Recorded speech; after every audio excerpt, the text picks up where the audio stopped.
pilot may or may not shut off the engine. So guess what? We're trying to talk to you. We're trying to talk to ourselves. We have to start yelling because we got this thing that's spinning rotors overhead. Again, this is on top of all of our radio traffic. This is on top of us trying to talk to you when you're still stuck inside this car. Or when you get out and they take you over to our tarp that we've identified for treating patients. Like I was saying, you can see the flight crew now, they're prepping all of their gear. They bring it all with them. We pretty much have the same stuff. All of their stuff is on a smaller scale, so it'll fit inside their aircraft. But they're going to bring their toolkit with them as well. And the process of getting your classmate out that needs to go by helicopter is still going on.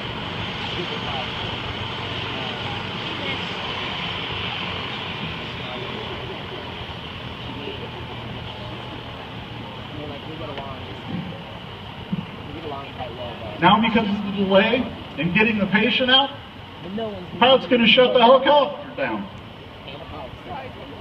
He's going to save fuel, but again, this is time. This is time on getting you to the hospital. I think she said.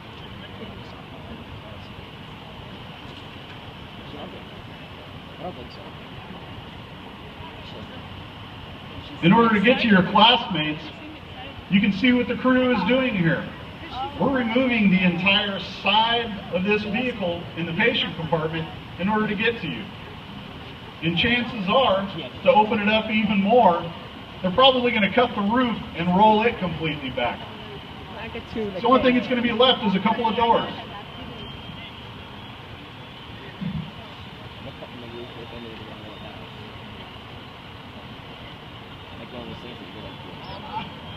You can see the flight crew now. They're over here talking to one of our medicates that is over here in the treatment area. Again, we set up our process to be efficient. We're still waiting to get the patient out of the back of the car.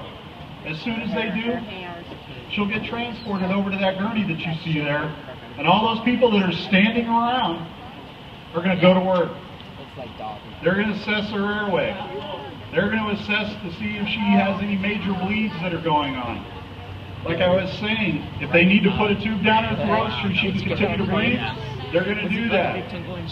If they need to, they're going to give her drugs that are going to paralyze her. She will have the ability to do absolutely nothing.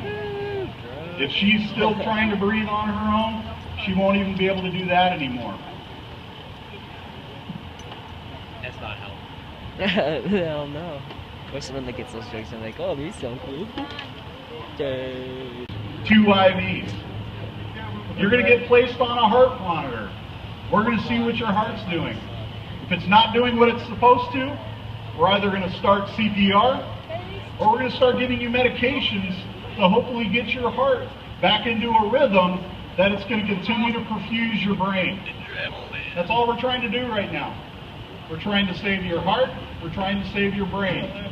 Because without those two things, you're guaranteed to die. You've already had 2 of your classmates that have fallen into that category.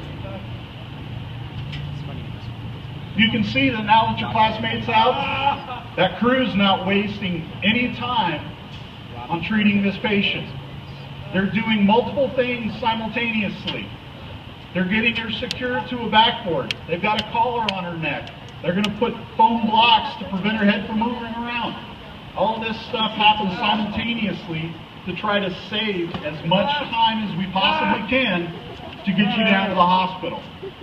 But let's not forget, we still have 2 more of your classmates that are still stuck inside the vehicle. Now the crew's working to go on ahead and roll this roof back in order to get access to the other 2. Once that happens, those other 2 patients are going to come out. They're going to go to that same area where you see the guys working at right now, and they're going to go through this process that you're seeing holding in front of you. Marcus! Lord. That is really fucking loud. No, turn it to this. Oh my god, that's so close. The ladder captain, who's responsible for extricating all the patients out of the car, has advised me that in order to protect one of your classmates that's still stuck, he's going to take a member of his crew and stick him inside the car with See him. how it is. We do this to try to protect you. Everyone that you see here has signed on to try to help you in the worst day of your life. You can see the crew that's been working on your injured classmate. They've got her all packaged up.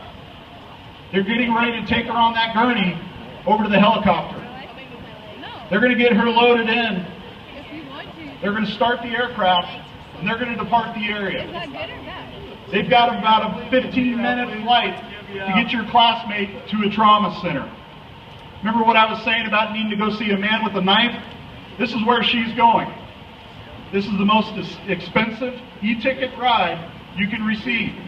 Like I was saying, this is going to add 25